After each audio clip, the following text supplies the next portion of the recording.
¿Has considerado alguna vez que todo en lo que has creído durante siglos podría ser el resultado de una manipulación magistral, una construcción humana diseñada para mantenerte sumiso y controlado? En los pasillos silenciosos de la Biblioteca de Ámsterdam, durante el siglo XVII, un hombre de origen sefardí observaba los textos sagrados con una mirada que traspasaría los velos de la tradición religiosa. Baruch Spinoza no sabía que sus reflexiones desatarían una tormenta intelectual que revelaría la naturaleza verdaderamente humana de lo que millones consideraban divino. ¿Qué encontró Spinoza al examinar meticulosamente las páginas del Antiguo Testamento que los rabinos de su época preferían que permaneciera oculto? Sus manos, acostumbradas al delicado trabajo de pulir lentes, ahora diseccionaban cada versículo con la precisión de un anatomista espiritual. La luz que entraba por la ventana iluminaba no solo las páginas amarillentas, sino una realidad que haría temblar los cimientos de la fe occidental. La Biblia no era la palabra de Dios, sino una colección de textos políticos y sociales escritos por hombres con agendas muy específicas. ¿Cómo es posible que durante milenios la humanidad haya aceptado sin cuestionamiento que un ser supremo dictara personalmente cada palabra de estos textos? Spinoza descubrió que el Pentateuco, tradicionalmente atribuido a Moisés, contenía referencias a eventos posteriores a la muerte del propio Moisés. ¿Acaso escribió Moisés sobre su propia muerte y sepultura? La lógica más elemental sugería que estos textos habían sido compilados siglos después, por escribas que tenían objetivos políticos y religiosos muy claros: crear una identidad nacional y establecer un sistema de control social. En las calles de Ámsterdam, mientras Spinoza caminaba reflexionando sobre estas contradicciones, se preguntaba: ¿por qué los líderes religiosos de todas las épocas han defendido tan ferozmente la autoría divina de textos que claramente muestran marcas de composición humana? La respuesta le resultaba evidente, porque reconocer la naturaleza humana de estos escritos significaría admitir que el poder religioso se sustenta en una ficción elaborada.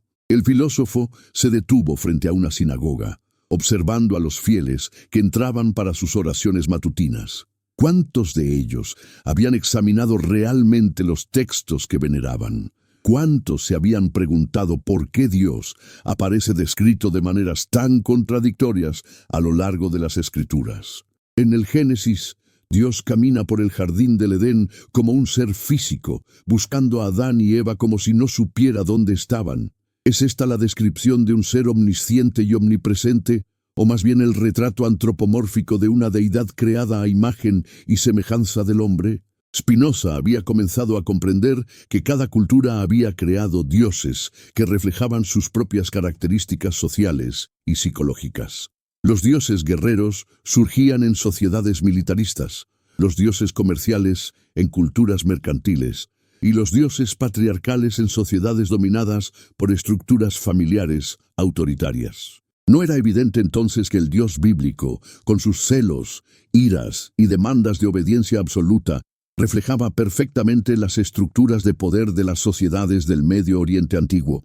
Durante sus estudios, Spinoza había observado que los textos bíblicos contenían múltiples voces narrativas, estilos literarios diferentes y concepciones teológicas que evolucionaban a lo largo de los siglos. ¿Cómo podía un Dios inmutable haber inspirado textos que mostraban una evolución tan clara en el pensamiento religioso?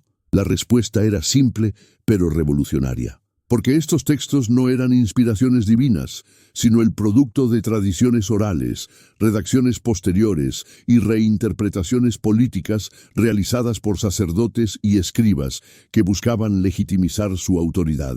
¿Has notado cómo los milagros bíblicos siempre ocurren en épocas sin registro histórico independiente y cómo desaparecen misteriosamente cuando las civilizaciones desarrollan métodos más rigurosos de documentación? Spinoza había observado esta correlación sospechosa. Los eventos más extraordinarios del Antiguo Testamento se situaban en períodos de los cuales no existían crónicas egipcias, babilónicas o asirias que pudieran corroborar o contradecir estas narrativas. El éxodo masivo de 600.000 israelitas de Egipto que según los cálculos demográficos representaría una población total de más de 2 millones de personas, no dejó rastro alguno en los meticulosos registros administrativos egipcios. Es posible que un evento de tal magnitud, que habría representado la pérdida de una tercera parte de la población egipcia de la época, pasara completamente desapercibido para los escribas faraónicos que documentaban hasta los tributos más pequeños de las provincias remotas. Spinoza reflexionaba sobre la psicología del poder religioso mientras observaba las jerarquías eclesiásticas de su tiempo. ¿Por qué los líderes espirituales siempre han insistido en que cuestionar los textos sagrados equivale a blasfemia? La respuesta se hacía evidente cuando uno analizaba los beneficios materiales y sociales que derivaban de mantener a las masas en la ignorancia teológica. Un pueblo que no cuestiona los fundamentos de su fe es un pueblo que no cuestionará la autoridad de quienes interpretan esa fe. La estrategia era brillante en su simplicidad: presentar textos humanos como revelaciones divinas y luego proclamarse como los únicos intérpretes autorizados de esas supuestas revelaciones. ¿No es esto exactamente lo que habían hecho los sacerdotes del Templo de Jerusalén y posteriormente los líderes de las iglesias cristianas? Crearon un monopolio interpretativo que les garantizaba poder político y económico perpetuo. Pero Spinoza había descubierto algo aún más perturbador en sus análisis textuales. Los códigos morales presentados como mandamientos divinos coincidían sospechosamente con las necesidades políticas de las élites que controlaban las sociedades donde estos textos fueron compilados. Era una coincidencia que el Dios bíblico ordenara respeto absoluto a las autoridades establecidas, obediencia ciega a los líderes religiosos y resignación ante las desigualdades sociales. ¿No resulta conveniente que este Dios, supuestamente universal, haya elegido comunicarse exclusivamente con un pueblo específico, en un idioma particular, a través de intermediarios que casualmente se beneficiaban de esa comunicación privilegiada? La lógica humana más elemental sugería que si existiera un ser supremo interesado en comunicarse con toda la humanidad, no habría elegido métodos tan limitados y parciales. Spinoza comenzó a entender que la creación de dioses antropomórficos respondía a necesidades psicológicas profundas del ser humano. La incertidumbre existencial, el miedo a la muerte y la necesidad de sentido habían llevado a las culturas a proyectar figuras parentales cósmicas que proporcionaran seguridad emocional y explicaciones simples para fenómenos complejos. ¿Pero acaso esta necesidad psicológica justificaba la construcción de sistemas de control social basados en ficciones elaboradas? El filósofo observaba cómo los textos bíblicos utilizaban el miedo como herramienta de control. Las descripciones del infierno, los castigos divinos y la ira de Dios servían para mantener a las poblaciones en un estado de ansiedad constante que las hacía dependientes de la mediación sacerdotal. ¿No era esto una forma sofisticada de chantaje emocional, donde la salvación se ofrecía como premio por la obediencia y la condenación como castigo por la independencia intelectual? Spinoza había identificado un patrón recurrente en la historia religiosa. Cada vez que surgían cuestionamientos racionales a las doctrinas establecidas, los líderes religiosos respondían intensificando las amenazas escatológicas y reforzando la necesidad de fe ciega. ¿Por qué un Dios verdaderamente supremo temería tanto al escrutinio racional que castigaría a quienes usaran las capacidades intelectuales que supuestamente Él mismo había otorgado? La respuesta se hacía cada vez más clara. Porque los dioses de las religiones organizadas no eran seres supremos, sino construcciones humanas diseñadas para servir a propósitos humanos. Y entre estos propósitos, el control social ocupaba un lugar predominante. ¿Cómo podían los poderosos mantener la desigualdad y la injusticia sin un sistema ideológico que presentara estas condiciones como voluntad divina? Durante sus investigaciones, Spinoza había observado cómo diferentes culturas habían desarrollado narrativas religiosas sorprendentemente similares. Diluvios universales, nacimientos virginales de héroes salvadores, resurrecciones y promesas de vida eterna. ¿Era esto evidencia de revelaciones universales o más bien de patrones psicológicos comunes en la especie humana que generaban mitos similares en respuesta a necesidades emocionales compartidas. La mitología comparada revelaba que las historias bíblicas tenían precedentes en culturas mucho más antiguas. El relato del diluvio aparecía en la epopeya de Gilgamesh 1000 años antes que en el Génesis. Los códigos morales atribuidos a Moisés eran sorprendentemente similares al código de Hammurabi que los precedía por siglos. ¿Era posible que el pueblo elegido hubiera tomado prestadas sus narrativas más sagradas de las culturas circundantes?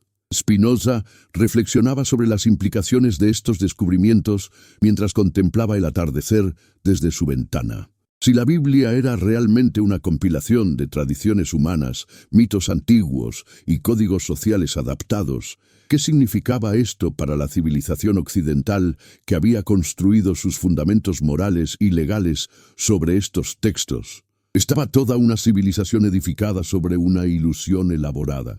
La pregunta se volvía aún más inquietante cuando uno consideraba los millones de vidas que habían sido sacrificadas en guerras religiosas, cruzadas e inquisiciones justificadas por la supuesta autoridad divina de estos textos. ¿Cuánta sangre había sido derramada para defender interpretaciones humanas presentadas como verdades absolutas reveladas por Dios? Pero había algo aún más profundo que Spinoza comenzaba a vislumbrar. El problema no era simplemente que los textos fueran de origen humano, sino que el propio concepto de un Dios personal, con voluntades, emociones y planes específicos para la humanidad, era una proyección antropocéntrica que limitaba gravemente la comprensión humana de la realidad.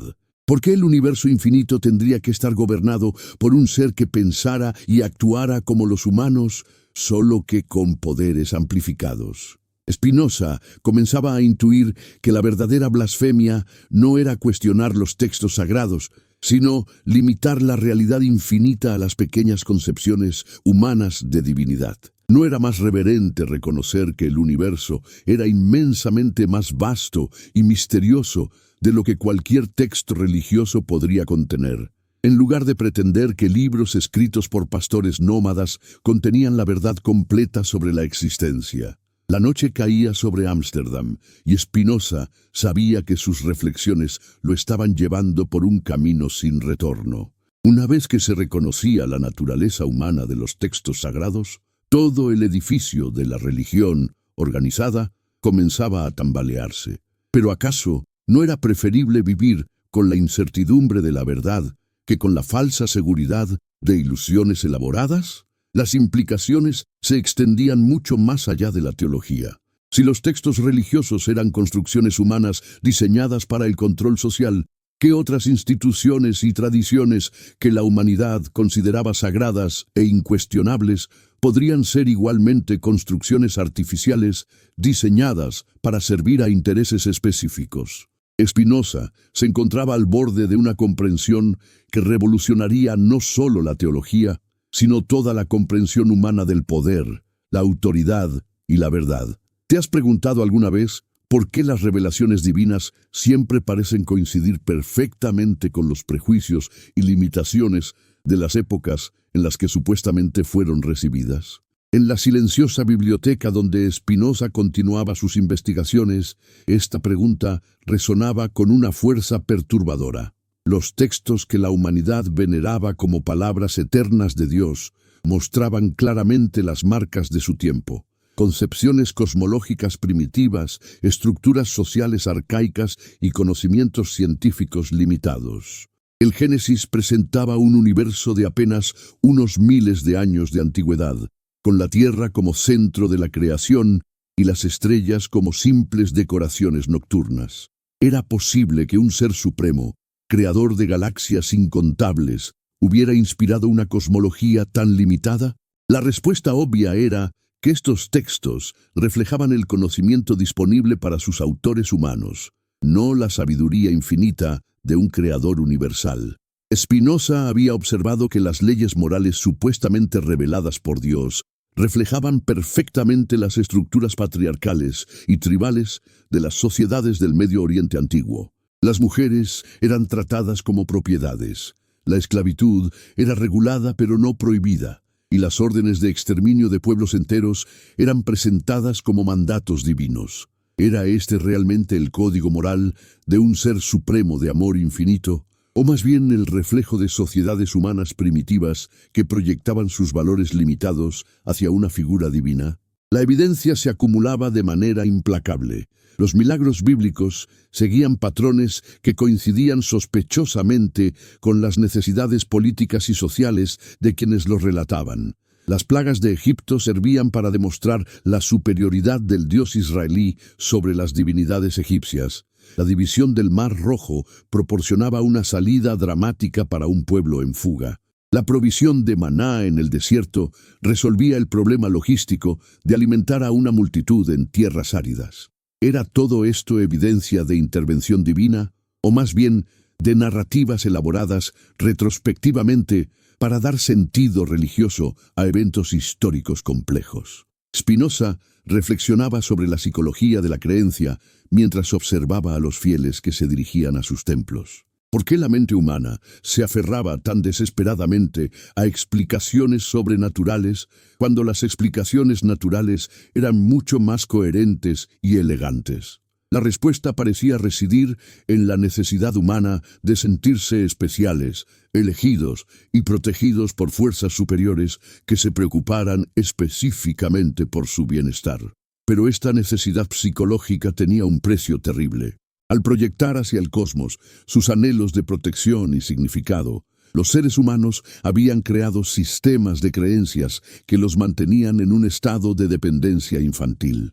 ¿No era más digno y maduro reconocer que el universo no giraba alrededor de las necesidades humanas y que la búsqueda de sentido debía surgir de la propia capacidad racional y ética de la especie? Spinoza había comenzado a comprender que el monoteísmo bíblico no representaba una evolución hacia una comprensión más sofisticada de lo divino, sino más bien la consolidación política de múltiples tradiciones tribales bajo la hegemonía de un grupo específico.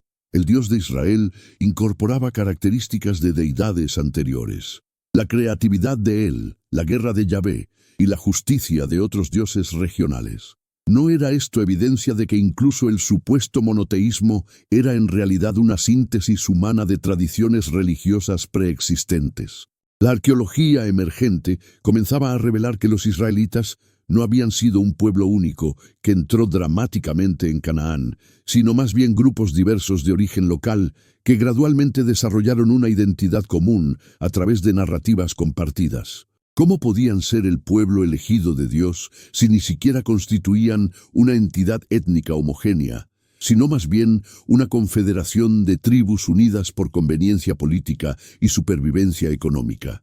Spinoza observaba que los profetas bíblicos, presentados como voceros divinos, mostraban claramente las limitaciones y prejuicios de sus contextos históricos específicos. Sus profecías fracasaban regularmente. Sus prescripciones morales reflejaban las normas de sus épocas, y sus concepciones de Dios evolucionaban notablemente a lo largo de los siglos. ¿Era esto consistente con mensajeros de un ser eterno e inmutable, o más bien con pensadores humanos que intentaban interpretar los eventos de sus tiempos a través de marcos religiosos tradicionales? El problema se agravaba cuando uno consideraba las contradicciones internas de los textos. El Dios del Génesis, que se arrepiente de haber creado la humanidad, parecía muy diferente del Dios inmutable de los teólogos posteriores. El Dios que ordena el genocidio en el libro de Josué contrastaba dramáticamente con el Dios de amor predicado en el Nuevo Testamento. ¿Era posible que un ser perfecto se contradijera tan flagrantemente? O más bien, que diferentes autores humanos hubieran proyectado concepciones diferentes de divinidad según sus necesidades y contextos específicos?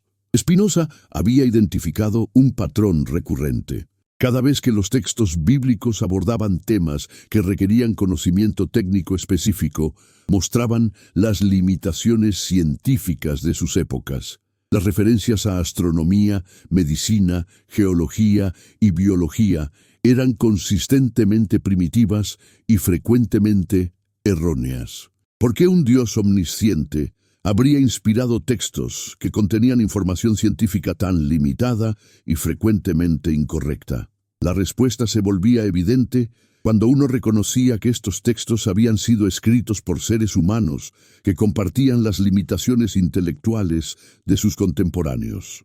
No había nada sobrenatural en su composición, solo la creatividad humana aplicada a las grandes preguntas existenciales, con las herramientas conceptuales disponibles en épocas antiguas.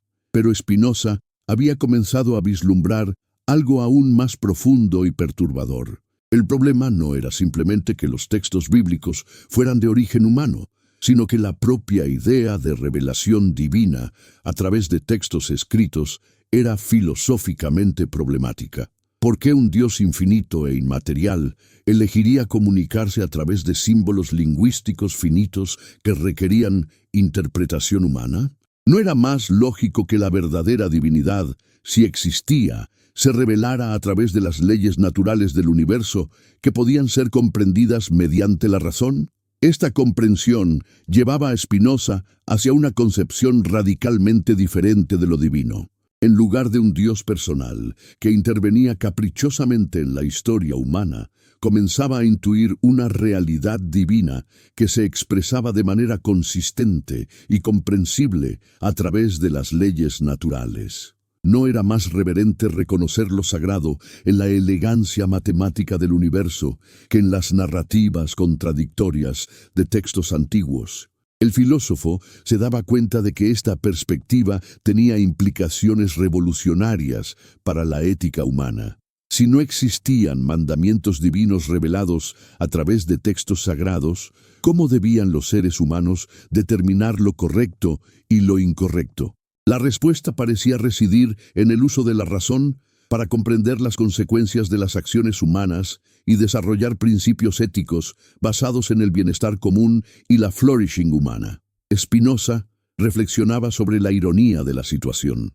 Las religiones que proclamaban proporcionar fundamentos sólidos para la moral, en realidad, la sustentaban en arenas movedizas. Textos de autoría incierta, interpretaciones cambiantes y autoridades humanas falibles que pretendían hablar en nombre de Dios. ¿No era más sólido fundamentar la ética en la naturaleza humana real, comprensible a través de la observación y la razón, que en supuestas revelaciones que cambiaban constantemente según las conveniencias políticas y sociales? Pero reconocer la naturaleza humana de los textos sagrados implicaba también reconocer algo inquietante sobre la condición humana. Si millones de personas habían vivido y muerto creyendo en revelaciones que eran en realidad construcciones humanas, ¿qué decía esto sobre la capacidad de la especie para distinguir entre realidad e ilusión? ¿Era la tendencia a crear y creer en mitos religiosos una característica permanente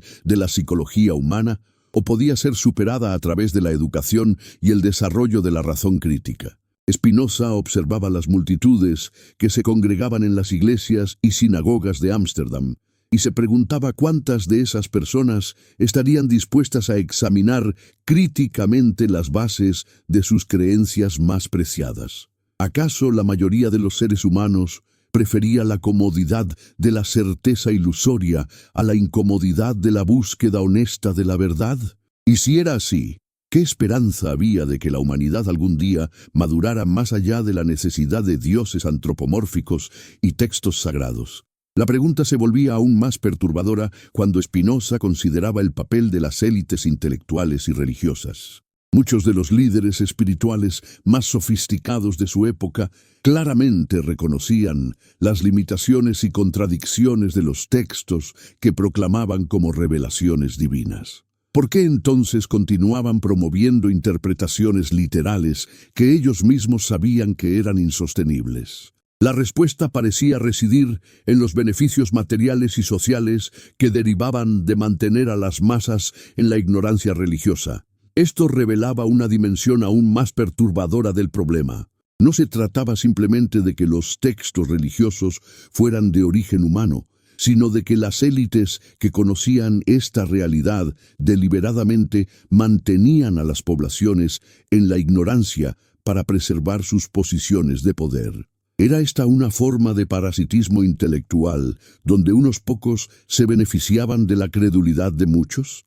Spinoza comenzaba a comprender que la superstición religiosa no era simplemente un error inocente, sino un sistema de control social que perpetuaba la desigualdad y la injusticia. Al enseñar a las personas que su sufrimiento presente era parte de un plan divino y que la verdadera recompensa vendría en una vida futura, las religiones organizadas efectivamente desalentaban la resistencia contra las condiciones opresivas y promovían la resignación ante la explotación. ¿No era profundamente inmoral utilizar los anhelos espirituales más profundos de la humanidad para construir sistemas de poder que beneficiaran a unos pocos a expensas de muchos? Spinoza se daba cuenta de que cuestionar la autoridad de los textos sagrados no era solo una cuestión de precisión histórica o coherencia lógica, sino una cuestión de justicia social y liberación humana. La noche se profundizaba en Ámsterdam, y Spinoza sentía que se encontraba en el umbral de una comprensión que transformaría no solo su propia existencia, sino potencialmente el curso de la civilización humana. Si los seres humanos pudieran liberarse de la dependencia de textos sagrados, de autoría dudosa y autoridades religiosas interesadas, ¿qué tipo de sociedad podrían crear basada en la razón, la compasión y la búsqueda honesta de la verdad? Pero esta liberación requeriría un coraje intelectual extraordinario. Significaría renunciar a la comodidad de las certezas absolutas, aceptar la responsabilidad de crear significado sin la guía de supuestas revelaciones divinas, y enfrentar la realidad de que el universo podría ser inmensamente más vasto e indiferente a las preocupaciones humanas de lo que las religiones tradicionales habían enseñado. ¿Estaba la humanidad preparada para tal transformación? ¿O continuaría aferrándose a ilusiones consoladoras que la mantenían en un estado de dependencia infantil? Spinoza sabía que la respuesta a estas preguntas determinaría no solo el futuro de la religión, sino el destino de la propia especie humana en su búsqueda de la verdad, la libertad y la realización auténtica. En la quietud de su estudio, rodeado de los textos que había diseccionado con precisión quirúrgica, Spinoza enfrentaba una realización que cambiaría para siempre la manera en que la humanidad comprendería su lugar en el cosmos. Los libros sagrados, que durante milenios habían sido considerados la palabra directa de Dios, revelaban, bajo escrutinio racional, ser testimonios extraordinarios de la creatividad humana, pero también de su capacidad para el autoengaño. ¿Cómo había llegado la especie humana a construir sistemas de creencias tan elaborados, basados en proyecciones de sus propias limitaciones? La respuesta que Spinoza había comenzado a formular era tan revolucionaria como perturbadora. Los seres humanos no habían recibido revelaciones de seres superiores, sino que habían creado esos seres superiores para satisfacer necesidades psicológicas profundas que la realidad natural parecía incapaz de satisfacer. El Dios bíblico, con sus pasiones, celos y demandas de adoración, era esencialmente una proyección amplificada de la psicología humana hacia el cosmos. ¿Pero qué implicaba esto para la comprensión de la moralidad, el propósito y el sentido de la existencia? Si no existían mandamientos divinos grabados en piedra por dedos celestiales, si no había planes cósmicos diseñados específicamente para la humanidad, si no había promesas de recompensas eternas por la obediencia religiosa, ¿sobre qué fundamentos podían los seres humanos construir vidas significativas y sociedades justas? Spinoza había comenzado a vislumbrar que la respuesta a estas preguntas residía no en revelaciones externas, sino en la propia naturaleza humana correctamente comprendida a través de la razón. Los seres humanos eran parte integral de la naturaleza, sujetos a las mismas leyes que gobernaban el resto del universo, pero dotados de capacidades únicas de comprensión racional y creación de significado, que les permitían desarrollar sistemas éticos sofisticados sin necesidad de autoridades sobrenaturales. Esta comprensión llevaba a Spinoza hacia una concepción radicalmente diferente de lo sagrado. En lugar de buscar lo divino en textos antiguos, de autoría dudosa, o en instituciones religiosas construidas sobre bases históricamente cuestionables, ¿no era más apropiado reconocer lo sagrado en la elegancia matemática que describía el movimiento de los planetas, en la complejidad emergente de la vida biológica y en la capacidad humana para comprender y apreciar estos patrones universales? El filósofo reflexionaba sobre las consecuencias prácticas de esta transformación conceptual. Si los seres humanos pudieran liberarse de la dependencia de supuestas revelaciones divinas y autoridades religiosas interesadas, podrían desarrollar formas de organización social basadas en la comprensión racional de las necesidades humanas reales en lugar de en las demandas imaginarias de deidades antropomórficas. No sería posible crear sistemas de justicia más equitativos si estos se basaran en la observación empírica de las consecuencias de diferentes formas de organización social, en lugar de en interpretaciones cambiantes de textos sagrados que reflejaban las limitaciones y prejuicios de épocas antiguas. La historia había mostrado repetidamente cómo las sociedades que fundamentaban sus leyes en supuestas revelaciones divinas tendían a perpetuar desigualdades e injusticias que beneficiaban a quienes controlaban la interpretación de esas revelaciones. Spinoza había observado que las tradiciones religiosas más progresistas de su época habían logrado sus avances éticos no adhiriéndose literalmente a los textos sagrados, sino reinterpretándolos creativamente para hacerlos compatibles con intuiciones morales más desarrolladas. ¿No era esto evidencia de que la fuente real del progreso moral residía en la capacidad humana para la reflexión ética, no en las palabras de textos antiguos? Pero reconocer esto implicaba también reconocer que la responsabilidad del progreso moral y social recaía completamente en los seres humanos. No había fuerzas cósmicas que garantizaran que la justicia eventualmente prevalecería, ni recompensas póstumas que compensarían los sufrimientos presentes. La única esperanza de crear un mundo mejor residía en la capacidad humana para comprender racionalmente las condiciones que promovían el florecimiento común y actuar de acuerdo con esa comprensión. Esta realización era simultáneamente liberadora y aterrorizante.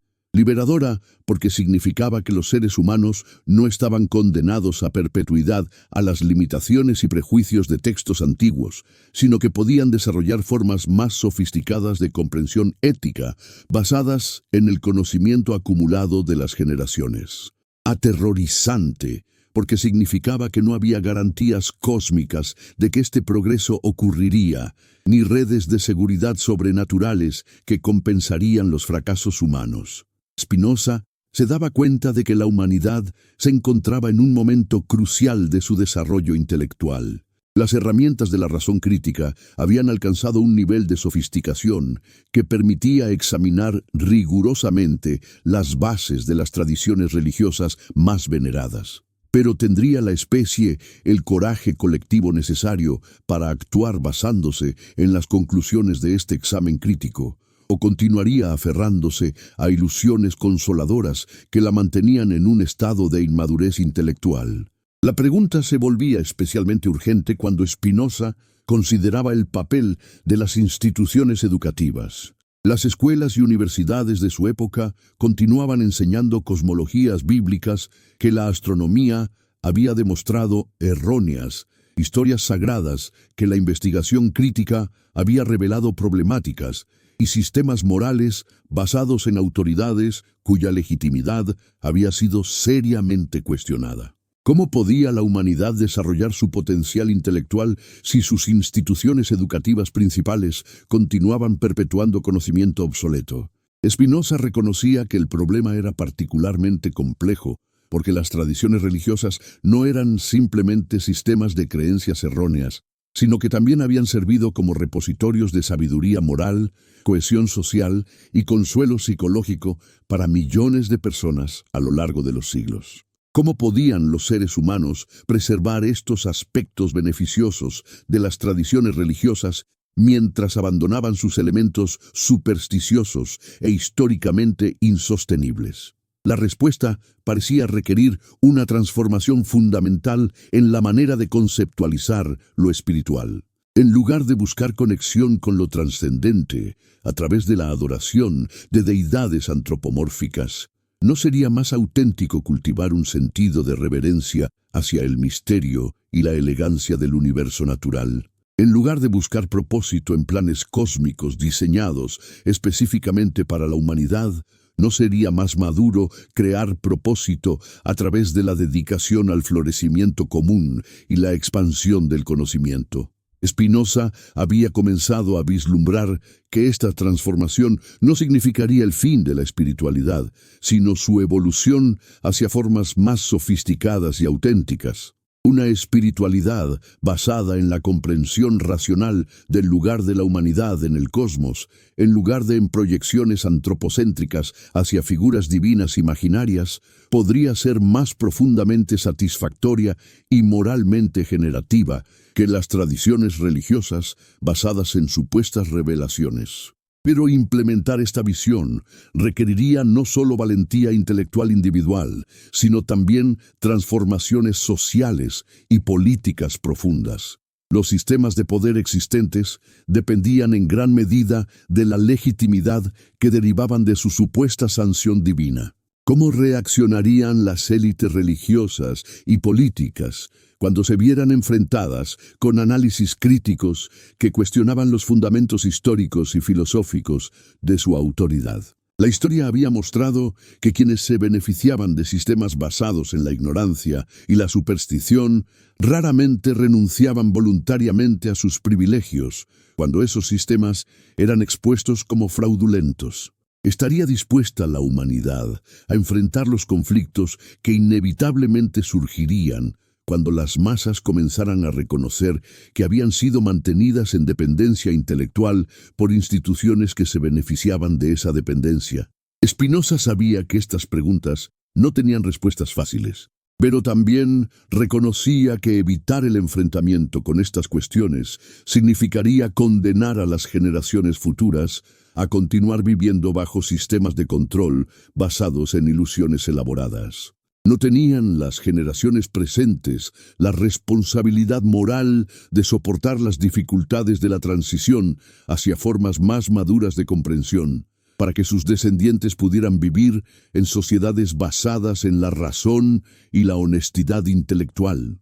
El amanecer comenzaba a filtrarse a través de las ventanas del estudio de Spinoza, iluminando las páginas que había llenado durante la noche, con reflexiones que sabía cambiarían para siempre la manera en que comprendía su lugar en el mundo. Los textos sagrados que rodeaban su escritorio ya no le parecían revelaciones divinas, sino testimonios fascinantes de la creatividad humana aplicada a las preguntas más profundas sobre la existencia, el propósito y el destino. Pero ¿qué significaba vivir con esta comprensión en un mundo donde la mayoría de las personas continuaban organizando sus vidas alrededor de creencias que el análisis racional había demostrado insostenibles? Era su responsabilidad compartir estas comprensiones con otros, arriesgando el conflicto y la persecución, o debía mantener silencio para preservar la paz social basada en ilusiones compartidas. Mientras contemplaba estas preguntas, Spinoza se daba cuenta de que había cruzado un umbral del cual no habría retorno. Una vez que se reconocía la naturaleza humana de los textos sagrados y la psicología de la proyección divina, ya no era posible participar inocentemente en los rituales y creencias de las tradiciones religiosas establecidas. Pero tampoco era posible ignorar las necesidades humanas profundas que esas tradiciones habían intentado satisfacer, aunque fuera a través de medios inadecuados. La tarea que se presentaba ante él, y ante toda la humanidad que estuviera dispuesta a enfrentarla, era inmensa. Desarrollar formas de vida individual y social que honraran la capacidad humana para la razón, la compasión y la creación de significado, sin depender de autoridades sobrenaturales cuya existencia no podía ser demostrada y cuyas supuestas revelaciones mostraban todas las marcas de origen humano. ¿Estaba la humanidad preparada para esta transformación? ¿O continuaría prefiriendo la seguridad ilusoria de las certezas religiosas a la aventura arriesgada, pero auténtica, de crear significado a través de la comprensión racional y la cooperación ética?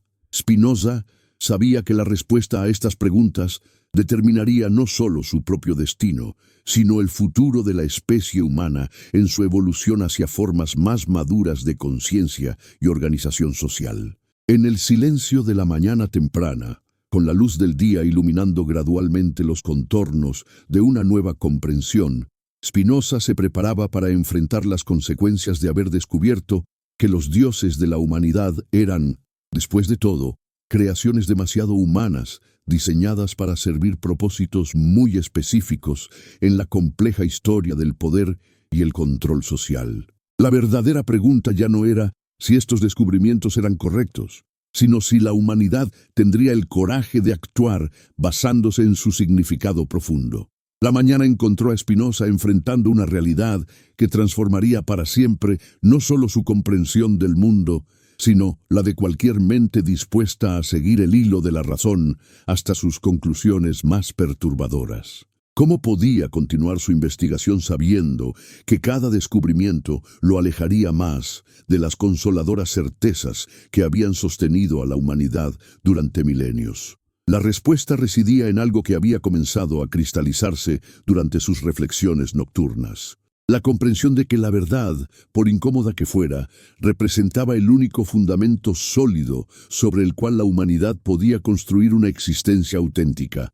Los documentos que tenía frente a él ya no eran simplemente textos religiosos, sino evidencias de un fenómeno mucho más amplio y sistemático, que revelaba el análisis detallado de estos textos sobre la naturaleza misma del poder y su relación con la construcción de narrativas sagradas. Spinoza había comenzado a identificar patrones que se extendían mucho más allá del contexto bíblico específico, patrones que sugerían que la creación de autoridades divinas era una estrategia universal utilizada por las élites para legitimizar sistemas de dominación social. Cada cultura había desarrollado sus propias versiones de esta estrategia básica. Dioses que coincidentemente respaldaban las estructuras de poder existentes, revelaciones que justificaban las desigualdades sociales y promesas de recompensas póstumas que desalentaban la resistencia contra la opresión presente. Era posible que toda la historia de la religión organizada fuera esencialmente una historia de sofisticadas técnicas de control social disfrazadas de búsqueda espiritual. Spinoza reflexionaba sobre las implicaciones de esta comprensión mientras observaba las calles de Ámsterdam despertar a sus actividades cotidianas. Las mismas personas que se dirigían a sus trabajos, mercados e iglesias eran los descendientes de generaciones que habían vivido sus vidas completas, organizadas alrededor de sistemas de creencias que el análisis racional revelaba como construcciones humanas diseñadas para servir intereses específicos. ¿Qué significaba esto sobre la capacidad de la especie humana para distinguir entre realidad e ilusión? Pero había algo aún más perturbador en los descubrimientos de Spinoza. No se trataba simplemente de que los textos sagrados fueran de origen humano, sino de que el propio proceso de sacralización de textos servía como una herramienta poderosa para detener el desarrollo intelectual. Una vez que un texto era declarado sagrado y su cuestionamiento era prohibido como blasfemia, ese texto se convertía en un obstáculo permanente para el progreso del conocimiento humano. ¿Cuántos avances científicos, filosóficos y sociales habían sido retrasados o impedidos completamente por la insistencia en que ciertos textos antiguos contenían verdades inmutables que no podían ser cuestionadas? La astronomía había tenido que luchar contra cosmologías bíblicas obsoletas, la biología contra narrativas de creación míticas y la ética contra códigos morales que reflejaban las limitaciones de sociedades primitivas. ¿No era esto evidencia de que la sacralización de textos representaba uno de los obstáculos más efectivos jamás creados para el desarrollo del potencial intelectual humano? Spinoza había comenzado a comprender que el problema era sistemático y autoperpetuante. Las instituciones religiosas que se beneficiaban del estatus sagrado de estos textos tenían incentivos poderosos para desalentar el pensamiento crítico que pudiera cuestionar sus fundamentos. Desarrollaban sofisticadas técnicas para inmunizar las creencias contra la crítica racional. Declaraban que la fe era superior a la razón, que los misterios divinos estaban más allá de la comprensión humana y que cuestionar las enseñanzas sagradas era evidencia de orgullo pecaminoso en lugar de curiosidad intelectual legítima. ¿Pero qué revelaba esto sobre la naturaleza del conocimiento y la autoridad en las sociedades humanas? Spinoza reconocía que estaba confrontando no solo problemas teológicos, sino cuestiones fundamentales sobre cómo las comunidades humanas determinaban qué creencias aceptar como verdaderas y qué fuentes reconocer como legítimas. Si las supuestas revelaciones divinas eran en realidad construcciones humanas, ¿sobre qué bases podían las sociedades distinguir entre afirmaciones verdaderas y falsas? La respuesta parecía residir en el desarrollo de métodos de investigación que fueran independientes de la autoridad tradicional y basados, en cambio, en la observación empírica, el análisis lógico y la verificación intersubjetiva. ¿No había demostrado ya la filosofía natural que estos métodos producían conocimiento más confiable y útil que la dependencia de textos sagrados o pronunciamientos autoritarios? Pero implementar esta aproximación al conocimiento requeriría transformaciones sociales profundas. Significaría que las instituciones educativas tendrían que enseñar a las personas a evaluar afirmaciones basándose en evidencia y razonamiento en lugar de en la autoridad de quien las proclamara. Significaría que las estructuras políticas tendrían que justificar sus decisiones a través de argumentos racionales sobre las consecuencias probables de diferentes cursos de acción, en lugar de invocar mandatos divinos o tradiciones incuestionables. Spinoza se daba cuenta de que estaba vislumbrando los contornos de una forma radicalmente diferente de organización social. Una en la cual la autoridad derivaría de la competencia demostrable y la capacidad para producir resultados beneficiosos, en lugar de la supuesta sanción divina o la herencia tradicional. Pero era realista esperar que las élites que se beneficiaban de los sistemas existentes permitirían voluntariamente tal transformación.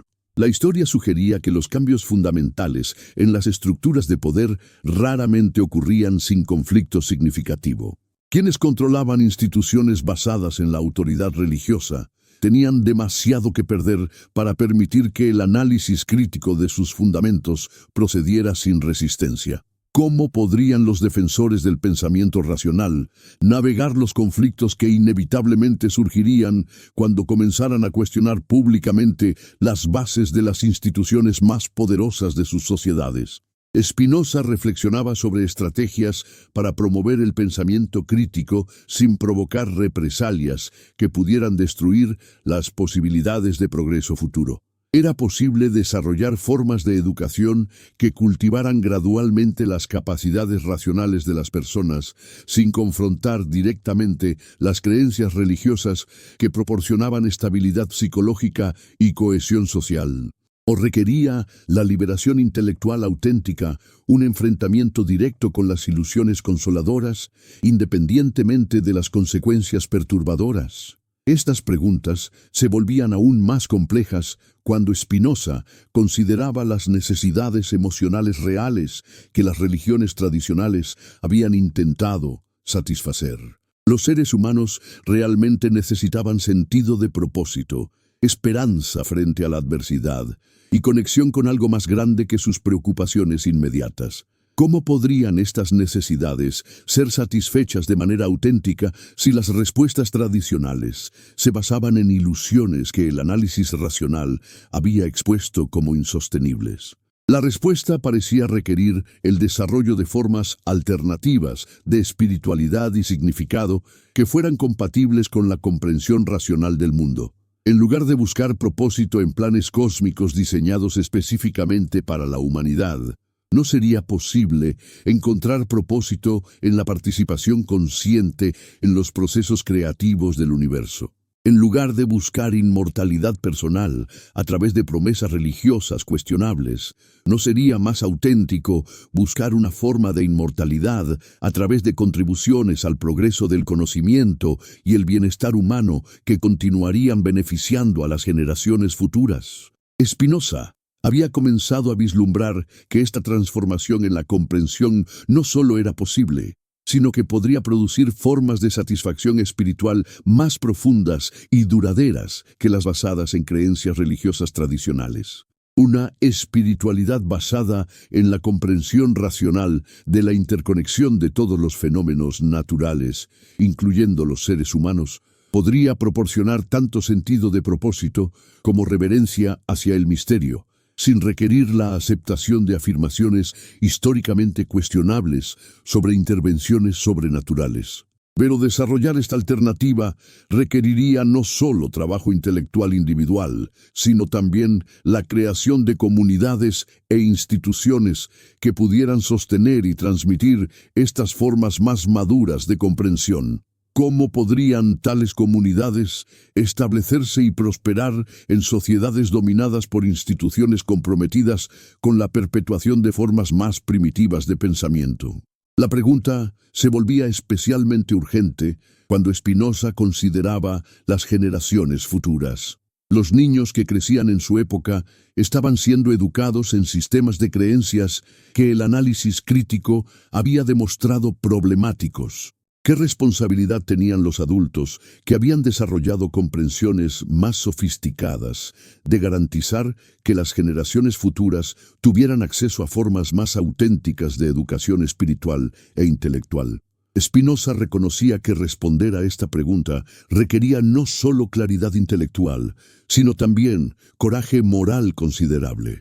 Significaba estar dispuesto a enfrentar la desaprobación social, la persecución religiosa y posiblemente la exclusión de las comunidades que habían proporcionado identidad y pertenencia. ¿Pero no era este el precio necesario para la evolución auténtica de la conciencia humana?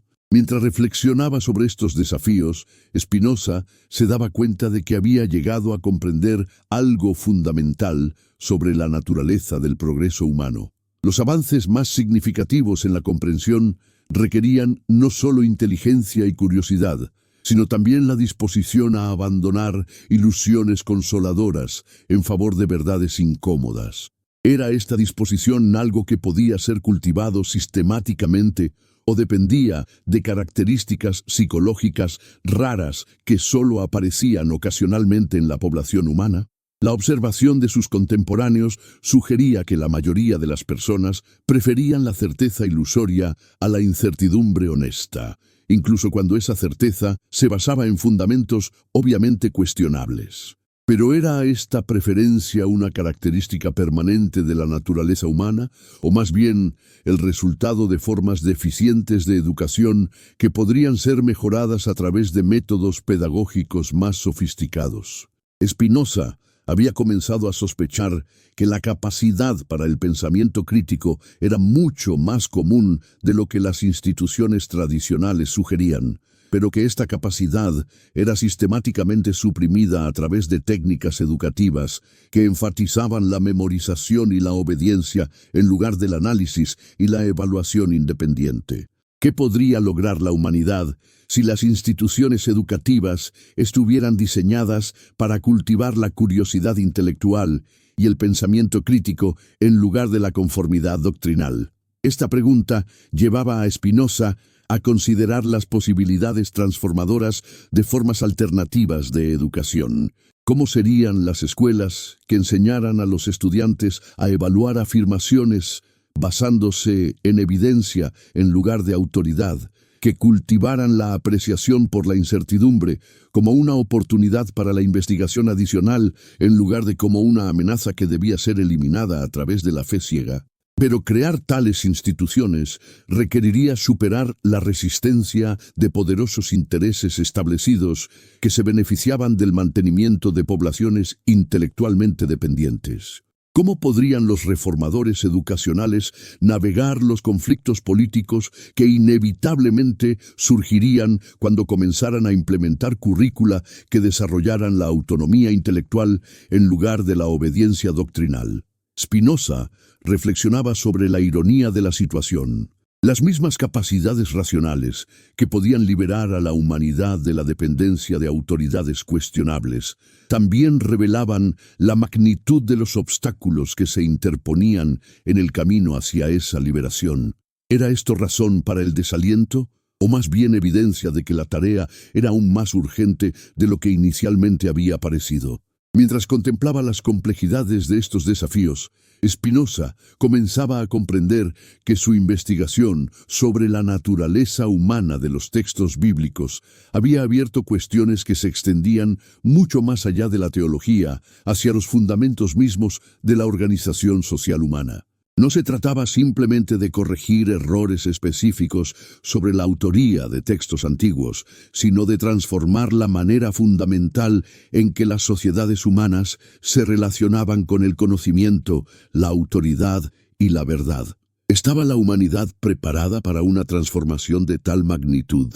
¿O continuaría eligiendo la comodidad familiar de sistemas basados en ilusiones elaboradas, incluso cuando esos sistemas demostraran ser inadecuados para los desafíos del mundo moderno?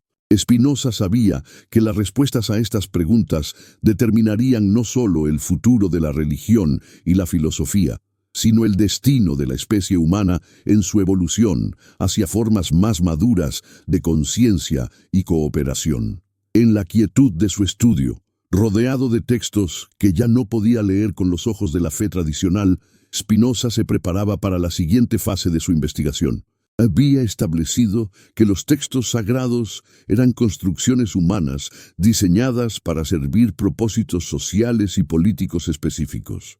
Ahora necesitaba explorar las implicaciones más profundas de este descubrimiento para la comprensión de la naturaleza divina, la moralidad humana y las posibilidades de organización social basada en principios racionales en lugar de autoridades sobrenaturales cuestionables. La tarea que se presentaba ante él era inmensa, pero también electrizante. Si tenía razón en sus análisis, estaba participando en uno de los momentos más significativos en la evolución de la conciencia humana.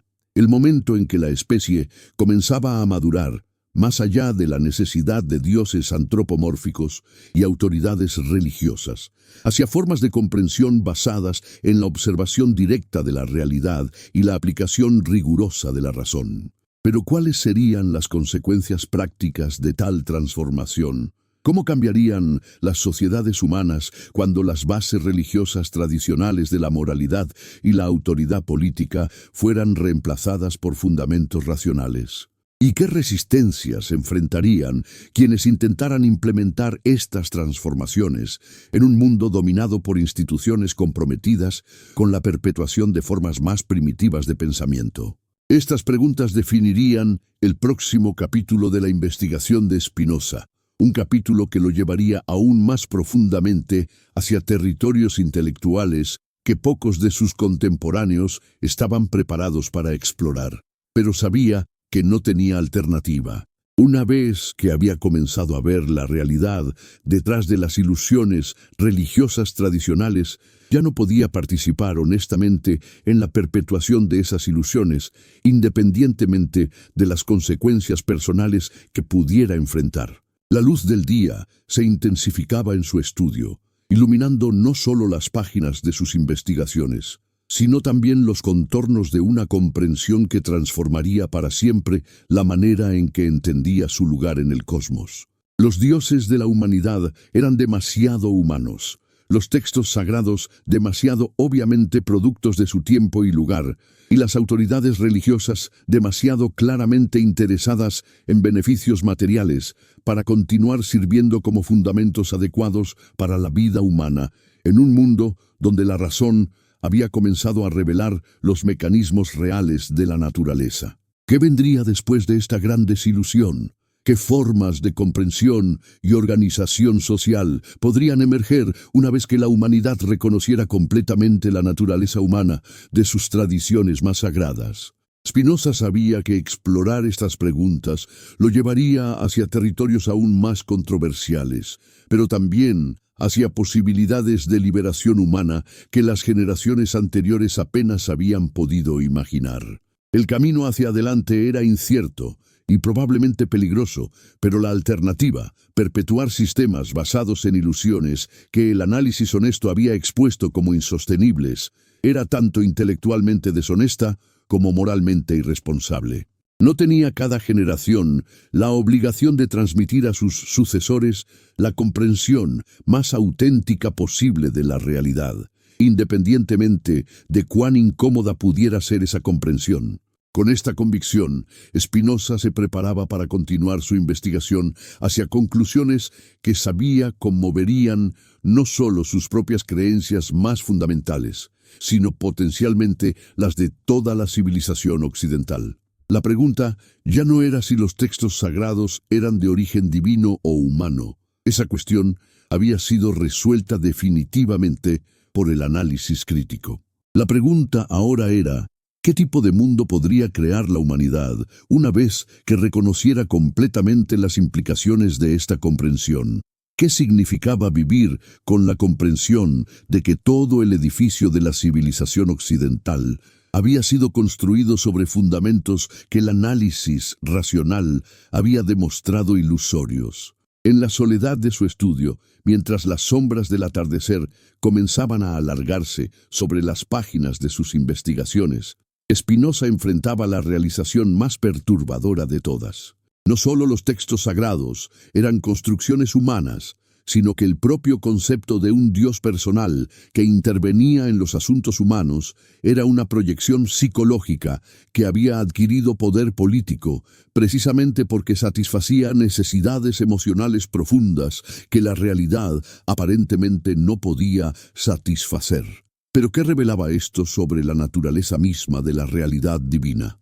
Spinoza había llegado a una encrucijada intelectual que definiría no solo el resto de su vida, sino potencialmente el curso de la filosofía occidental. Si el Dios antropomórfico de las tradiciones religiosas era una construcción humana, ¿significaba esto que no existía dimensión alguna de la realidad que pudiera considerarse sagrada o divina? O más bien, indicaba que la humanidad había estado buscando lo divino en los lugares equivocados, a través de métodos inadecuados. La respuesta que comenzaba a cristalizarse en la mente de Spinoza era tan revolucionaria como había sido su crítica de los textos sagrados. Lo divino no había desaparecido al ser expuestas las ilusiones religiosas tradicionales, sino que había sido revelado en su verdadera naturaleza. No como un ser separado que gobernaba el universo desde fuera, sino como la totalidad misma del universo operando según leyes naturales comprensibles a través de la razón. ¿No era más reverente reconocer lo sagrado en la elegancia matemática que describía el movimiento de los planetas que en las narrativas antropomórficas de textos antiguos? Esta comprensión transformaba radicalmente la relación de la humanidad con lo que tradicionalmente había sido llamado Dios. En lugar de ser criaturas separadas de su Creador, sujetas a juicios morales arbitrarios y dependientes de intervenciones sobrenaturales caprichosas, los seres humanos emergían como expresiones conscientes de la misma realidad fundamental que se manifestaba en todas las formas de existencia. ¿Qué implicaba esto para la comprensión de la libertad, la responsabilidad moral y el propósito de la vida humana? Spinoza reflexionaba sobre las consecuencias liberadoras de esta perspectiva.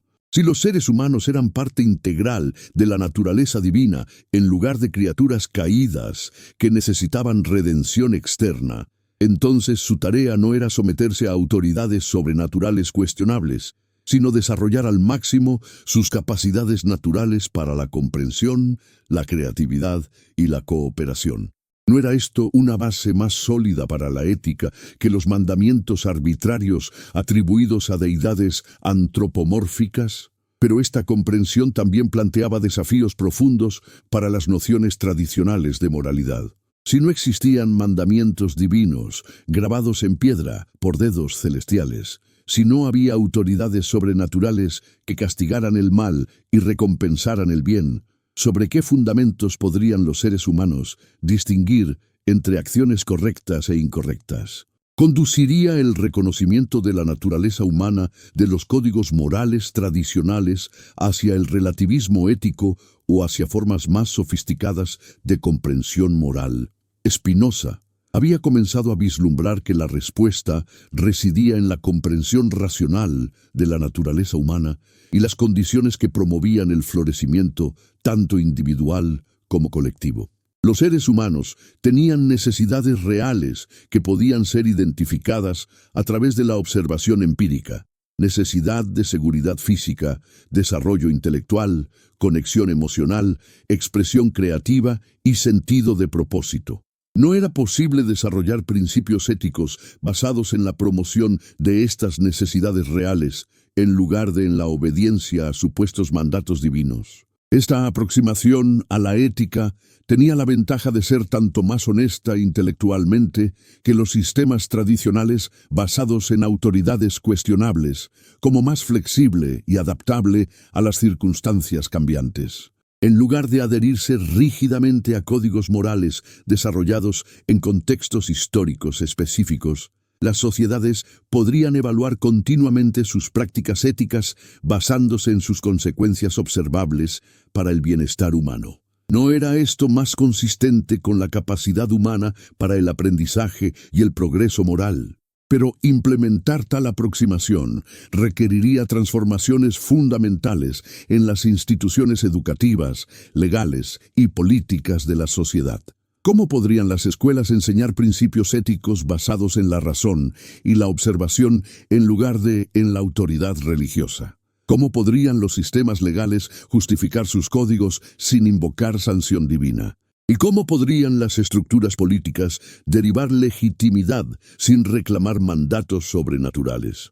Spinoza reconocía que estas preguntas no tenían respuestas simples, pero también veía que evitar el enfrentamiento con ellas significaría condenar a la humanidad a continuar viviendo bajo sistemas obsoletos que ya no correspondían con el nivel de comprensión racional que la especie había alcanzado. ¿No tenía cada generación la responsabilidad de actualizar sus instituciones sociales para reflejar los avances en el conocimiento y la comprensión? La tarea se volvía aún más compleja cuando Spinoza consideraba la psicología de la resistencia al cambio. Los seres humanos habían invertido enormes cantidades de energía emocional en sistemas de creencias que ahora parecían insostenibles. ¿Cómo podrían las personas reconocer que las tradiciones que habían proporcionado sentido y estructura a sus vidas estaban basadas en fundamentos cuestionables sin experimentar crisis existenciales devastadoras? La respuesta parecía residir en presentar alternativas que fueran no solo más racionales que los sistemas tradicionales, sino también más satisfactorias emocionalmente. Una espiritualidad basada en la comprensión de la interconexión fundamental de toda la existencia podría proporcionar tanto sentido de propósito como reverencia hacia el misterio, sin requerir la aceptación de afirmaciones históricamente cuestionables. ¿No podría tal espiritualidad ser más profundamente satisfactoria que la basada en la adoración de deidades antropomórficas? Spinoza había comenzado a experimentar personalmente esta forma alternativa de espiritualidad. Cuando contemplaba la elegancia matemática que describía el movimiento de los cuerpos celestes, o la complejidad emergente de los sistemas biológicos, o la capacidad humana para comprender y apreciar estos patrones, experimentaba un sentido de reverencia que era tanto más profundo como más auténtico que cualquier cosa que había sentido en los rituales religiosos tradicionales. ¿No era este sentido de conexión con la totalidad de la existencia, basado en la comprensión racional en lugar de en la fe ciega, una forma más madura y satisfactoria de espiritualidad?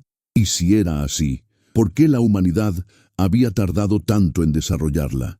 La respuesta parecía relacionarse con los intereses establecidos que se beneficiaban del mantenimiento de formas más primitivas de comprensión espiritual. Las instituciones religiosas tradicionales habían desarrollado estructuras elaboradas de poder y privilegio basadas en su supuesto monopolio sobre la interpretación de verdades divinas. ¿Qué les ocurriría a estas instituciones cuando las personas reconocieran que podían acceder directamente a experiencias espirituales profundas a través de la contemplación racional de la naturaleza, sin necesidad de intermediarios institucionales? Spinoza reflexionaba sobre la ironía de que las instituciones que supuestamente existían para conectar a las personas con lo divino hubieran terminado siendo obstáculos para esa conexión. Al insistir en que la experiencia espiritual auténtica requería la mediación de textos sagrados, rituales específicos y autoridades religiosas, estas instituciones habían alienado a las personas de su capacidad natural para la reverencia y la comprensión trascendente. Pero ¿cómo podría la humanidad hacer la transición desde formas institucionalizadas de espiritualidad hacia formas más directas y auténticas sin perder los beneficios comunitarios y culturales que las tradiciones religiosas habían proporcionado? Esta pregunta se volvía especialmente urgente cuando Spinoza consideraba las funciones sociales que las religiones habían cumplido: proporcionar cohesión comunitaria, apoyo en tiempos de crisis y marcos de significado compartido que permitían la cooperación a gran escala. La respuesta parecía requerir el desarrollo de nuevas formas de comunidad basadas en valores compartidos, derivados de la comprensión racional de las necesidades humanas, en lugar de en creencias compartidas sobre supuestas revelaciones divinas. ¿No sería posible crear comunidades unidas por el compromiso común con la búsqueda de la verdad, la promoción del bienestar humano y la apreciación de la belleza y el misterio del universo natural? Tales comunidades podrían proporcionar tanto apoyo emocional como estimulación intelectual, tanto sentido de pertenencia como respeto por la autonomía individual. ¿No serían estas características más consistentes con la dignidad humana que las comunidades basadas en la conformidad doctrinal y la subordinación a autoridades cuestionables? Spinoza había comenzado a vislumbrar que la transición hacia formas más maduras de espiritualidad y organización social no solo era posible, sino inevitable. Una vez que un número suficiente de personas reconociera las limitaciones de los sistemas tradicionales y experimentara las satisfacciones de alternativas más auténticas, las instituciones obsoletas gradualmente perderían su poder de atracción y influencia. Pero ¿cuánto tiempo tomaría esta transición y qué obstáculos enfrentaría? Spinoza reconocía que las fuerzas de resistencia serían formidables. Quienes se beneficiaban de los sistemas existentes no renunciarían voluntariamente a sus privilegios, y las masas que habían sido condicionadas a depender de autoridades externas podrían resistir invitaciones a desarrollar autonomía intelectual y espiritual. Sin embargo, había razones para el optimismo. La misma capacidad humana para la razón que había permitido a Spinoza reconocer las limitaciones de los sistemas tradicionales estaba ampliamente distribuida en la especie. ¿Qué podría lograr la humanidad si esta capacidad fuera sistemáticamente cultivada y apoyada en lugar de suprimida y desalentada? Spinoza imaginaba sociedades donde las escuelas enseñaran a los estudiantes a evaluar afirmaciones basándose en evidencia, donde las instituciones políticas tomaran decisiones basándose en análisis racionales de las consecuencias probables, y donde las comunidades se organizaran alrededor de valores derivados de la comprensión empírica de las necesidades humanas. ¿No serían tales sociedades más prósperas, justas y satisfactorias que las basadas en tradiciones incuestionables y autoridades sobrenaturales cuestionables? Pero crear tales sociedades requeriría no solo visión intelectual, sino también coraje moral extraordinario. Significaría enfrentar la desaprobación de instituciones poderosas, la incomprensión de contemporáneos condicionados por sistemas tradicionales, y la incertidumbre de aventurarse en territorios sociales y espirituales largamente inexplorados. ¿Estaba Spinoza preparado para tales desafíos? Y más importante aún, ¿estaba la humanidad en su conjunto preparada para la transformación que sus descubrimientos hacían tanto posible como necesaria? Mientras contemplaba estas preguntas en la quietud de su estudio, Spinoza se daba cuenta de que había llegado a un punto donde ya no podía mantener sus comprensiones como reflexiones privadas. La magnitud de lo que había descubierto sobre la naturaleza humana de los textos sagrados y sus implicaciones para toda la organización de la vida humana demandaba que fuera compartido con otros, independientemente de las consecuencias personales. La decisión de hacer públicas sus investigaciones no era fácil. Spinoza sabía que enfrentaría acusaciones de blasfemia, ateísmo y subversión social. Podría perder su lugar en la comunidad judía de Ámsterdam, enfrentar persecución de las autoridades cristianas y ver sus obras prohibidas y quemadas. Pero no era este el precio necesario para la honestidad intelectual y el progreso humano auténtico. Mientras reflexionaba sobre estas consecuencias probables, Spinoza se daba cuenta de que su motivación fundamental no era la provocación o la destrucción, sino la liberación. Había descubierto que los seres humanos eran mucho más magníficos de lo que las tradiciones religiosas sugerían.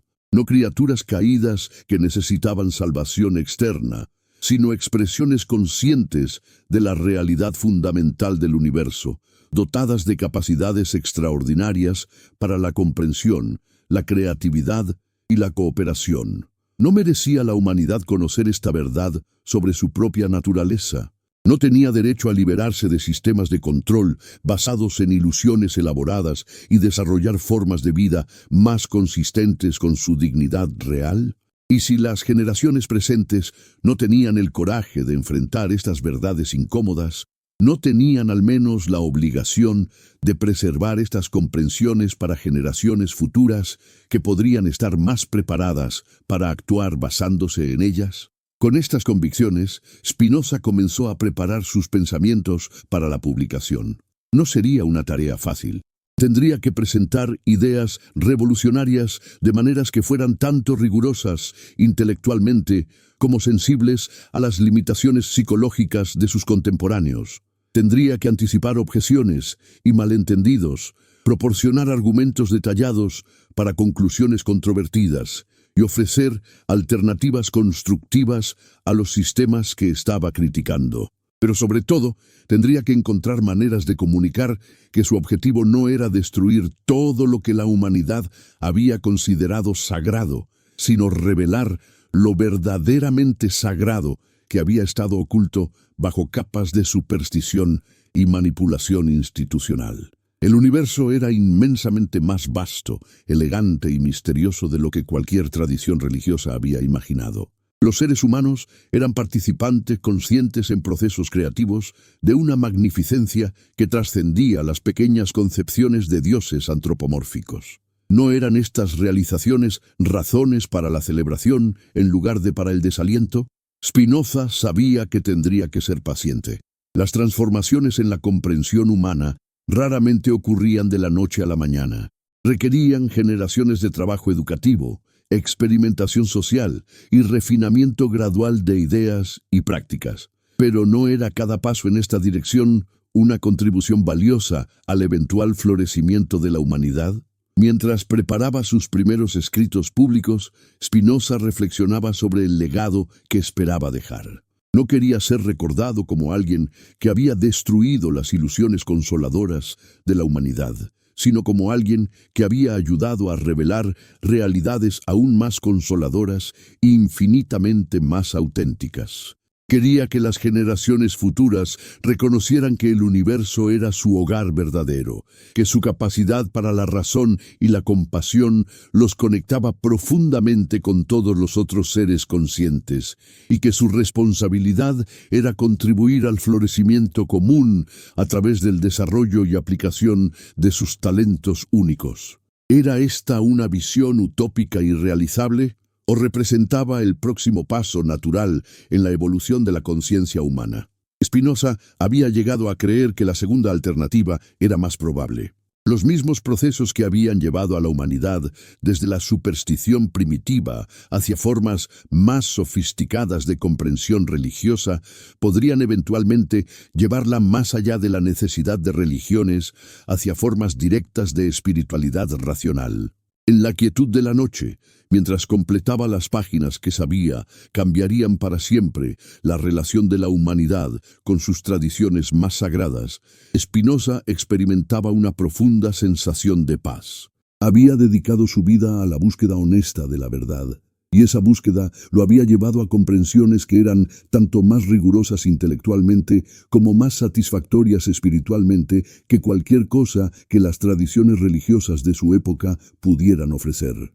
¿No era esto evidencia de que la verdad y la belleza eran fundamentalmente compatibles? Que la realidad, correctamente comprendida, era más magnífica que cualquier ilusión consoladora? Y si era así, ¿no tenía la humanidad razones para esperar que su futuro fuera aún más extraordinario que su pasado, una vez que se liberara completamente de las limitaciones autoimpuestas de sistemas de creencias obsoletos? Con esta esperanza, Spinoza se preparaba para enfrentar las consecuencias de haber descubierto y revelado que los dioses de la humanidad habían sido, después de todo, creaciones demasiado humanas, diseñadas para servir propósitos muy específicos en la historia del poder y el control social.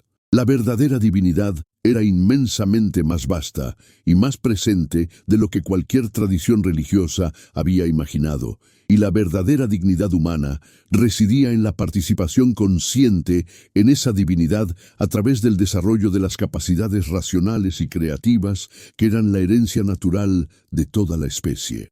El amanecer comenzaba a filtrarse a través de las ventanas de su estudio, iluminando las páginas que contenían semillas de una transformación que Spinoza sabía tomaría siglos en desarrollarse completamente.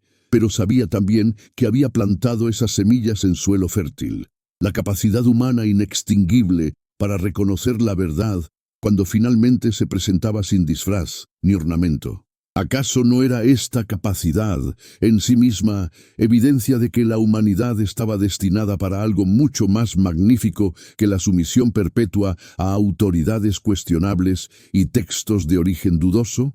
Con esta convicción final, Spinoza cerró sus escritos, sabiendo que había cumplido con su responsabilidad hacia la verdad y hacia las generaciones futuras que algún día podrían vivir con la libertad intelectual y espiritual que él apenas había podido vislumbrar. Los dioses inventados para controlar a la humanidad eventualmente darían paso a la comprensión de la divinidad real que se expresaba a través de la existencia consciente, racional y compasiva. Y cuando eso ocurriera, la humanidad finalmente habría comenzado a realizar su potencial auténtico como expresión consciente del universo, contemplándose a sí mismo con reverencia, comprensión y gratitud infinitas.